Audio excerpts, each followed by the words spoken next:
몇 달 전에요. 여기 와서 부부가 천도제를 의뢰해서 하게 됐는데 이 남편이 회사에서 잘리게 생긴 거예요. 좀 높은 자리에 있는데 회장이 이젠 그만두라 한대요. 나이는 50대 중반밖에 안 됐는데 나가면은 들어갈 직장도 없고 정말 걱정인 거예요. 본인 업을 하다 보니까 뱀업이 나오는 거예요. 뱀 많이 잡았는가 봐요. 맞대요.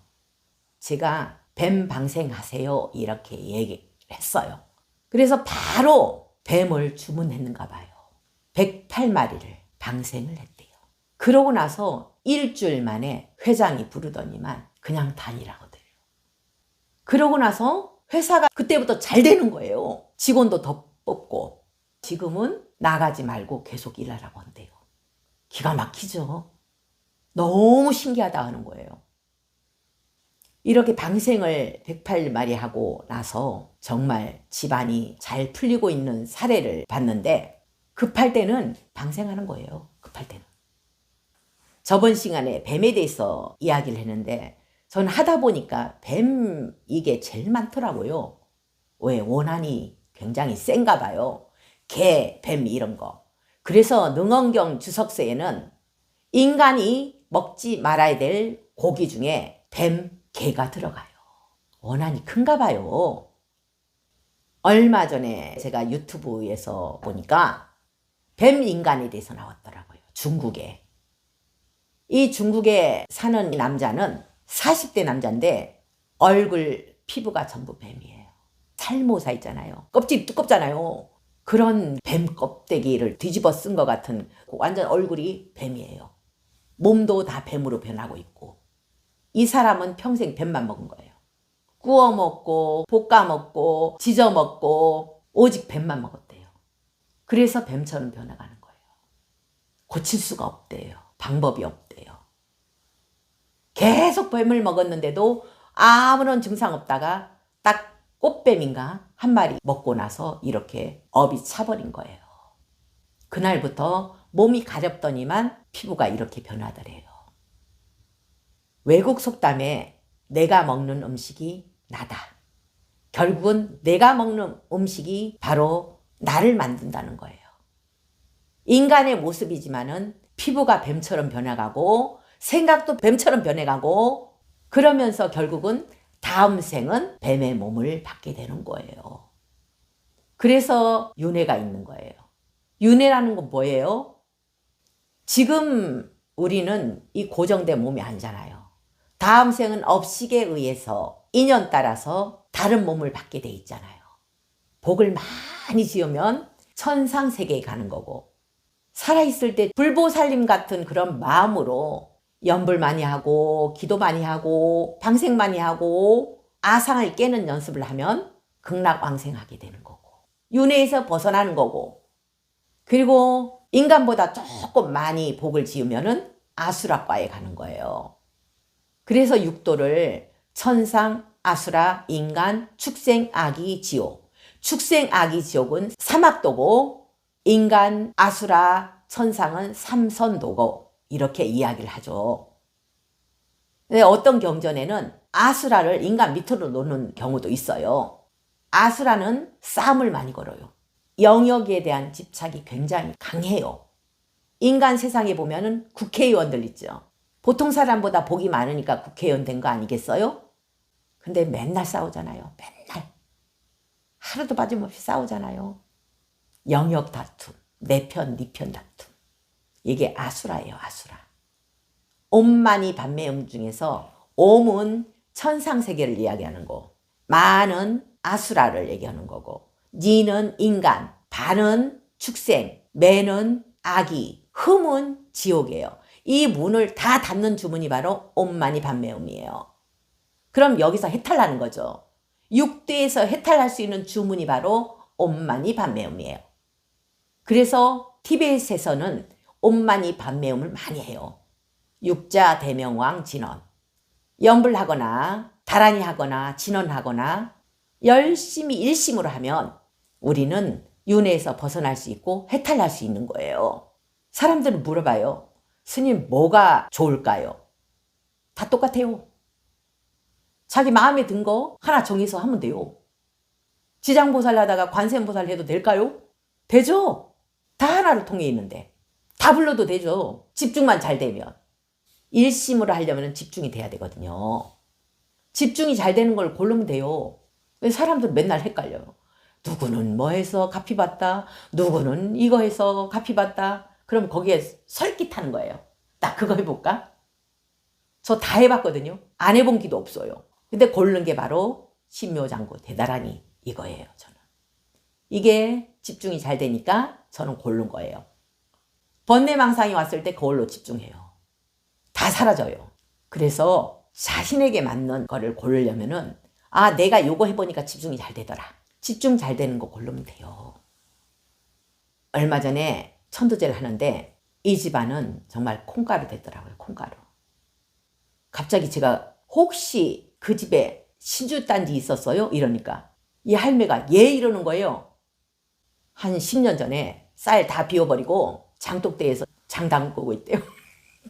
그러고 나서 이 집은 쫄딱 망했네. 내가 이랬어요. 그때야 맞대요. 27살 난 딸이 있었대요. 이 할매의 딸. 밤마다 다리에서 뱀이 기어 오른다고 한대요. 고통스러워 하다가 처녀로 죽었어요. 근데 그 원인도 몰라요. 그래서 내가 그랬어요. 여기는 항아리 안에 뱀이 들어가 있었는데 구렁이. 내가 이랬어요. 이 뱀이 야행성인가요? 주행성인가요? 이랬어요. 그랬더니만 이 거사님 대답이 주행성일걸요? 이러더라고요. 그래서 바로 검색했죠. 네이버에. 그랬더니만 일반 뱀은 주행성이고 구렁이는 야행성이래요. 야행성. 그러니까 밤마다 다리에 뱀이 기어 오른다고 고통스럽다고 하면서 딸이 죽어간 거예요. 제가 그랬죠. 모시는 그 업신 항아리에 뱀이 들어가는 경우가 제일 많았다. 그거를 깨거나 버리거나 하면은 집안에 오한이 닥친다는 그런 이야기를 자주 했어요. 그래서 이렇게 신주단지 항아리는 모시지 말라고 제가 하잖아요. 보통 옛날에 무당들한테 전보러 가면 신주단지 모시라는 얘기를 많이 했는가 봐요. 거기에 사업대감, 먼대감, 아니면 뭐 성주신 이렇게 모셔야 된다고 하면서 신주단지에 쌀을 넣고 장롱 위에 모시게 하는 경우들이 많았어요. 집집마다. 근데 그렇게 하면 안 된다는 거예요. 그 안에 업들이 들어간다는 거예요. 업들이 들어가서 거기에 자리 잡고 장난을 친다는 거예요. 신주단지도 그렇지만은 제가 불상도 모시지 말라는 얘기를 많이 하죠. 거기에도 업들이 자리 잡는다. 요 가까이에 있는 어느 집인데 딸이 40대 중반이고 매일 하루도 빠짐없이 아빠와 싸우는 거예요. 시집도 안 간 딸이. 정신적으로 이상도 있고. 옛날에 출가도 했었대요. 이 딸이.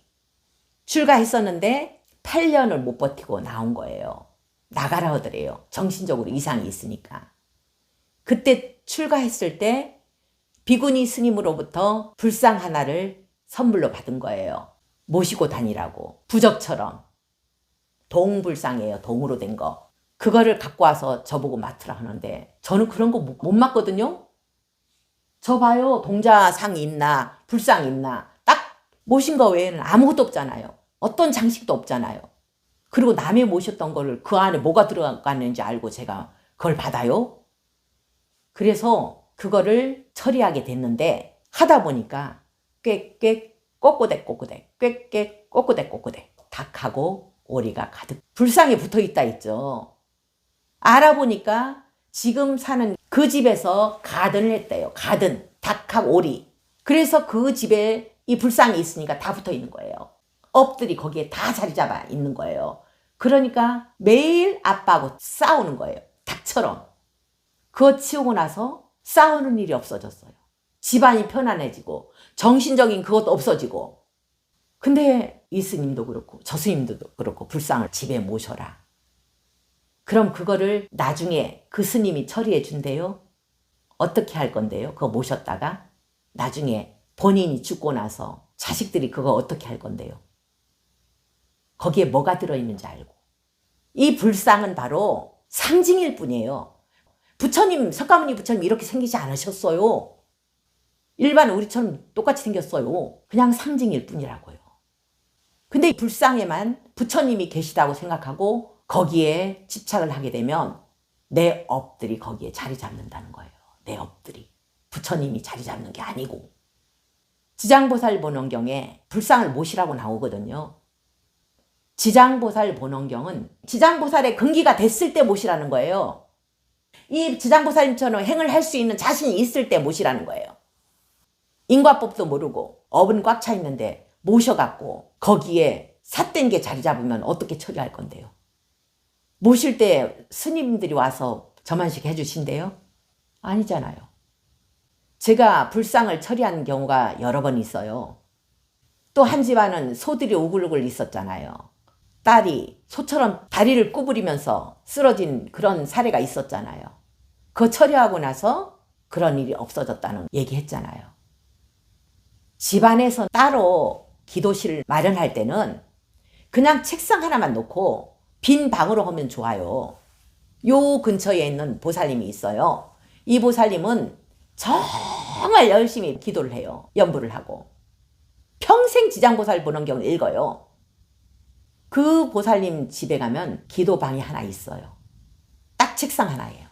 거기에 지장보살 본원경 책 하나 딱 놓은 거예요. 아무것도 없어요. 촛불 켜는 것도 없어요. 향 꼽는 것도 없어요. 거기서 108배하고 기도하고 연부라고 해요. 얼마나 깔끔하고 좋아요? 모든 존재가 부처라는데 여기에만 부처가 있다고 생각하면은 다음 생도 다음 생도 다음 생도 우리는 부처를 못 본다 했잖아요. 그래서 금강경에는 형상으로서 소리로서 부처를 찾으려고 하면은 절대 못 찾는다고 나오잖아요. 부처와 중생이 다르다고 생각하기 때문에 그래요. 형상이만 있다고 생각하기 때문에 못 찾는 거예요. 그래서 신주단지는 함부로 모셔도 안 되고, 그리고 불상을 모시게 되면 회향은 제대로 해야 된다는 거예요. 회향도 안 하고 이생을 마쳐버리면 자식들은 어떻게 그걸 처리할 건데요? 그래서 저는 경험에 의해서 이야기하는 거지 제 의견을 얘기하는 거 하나도 없어요. 내 의견 이러니까 따라라. 사이비 교주처럼 이야기하는 거 없어요. 신주단지 모시고 불상 모시고 안 모시고는 본인들이 판단해야 되겠지만은 저는 사례를 통해서 모든 말씀을 드리는 겁니다. 제대로 판단해서 수행자의 길을 가도록 합시다.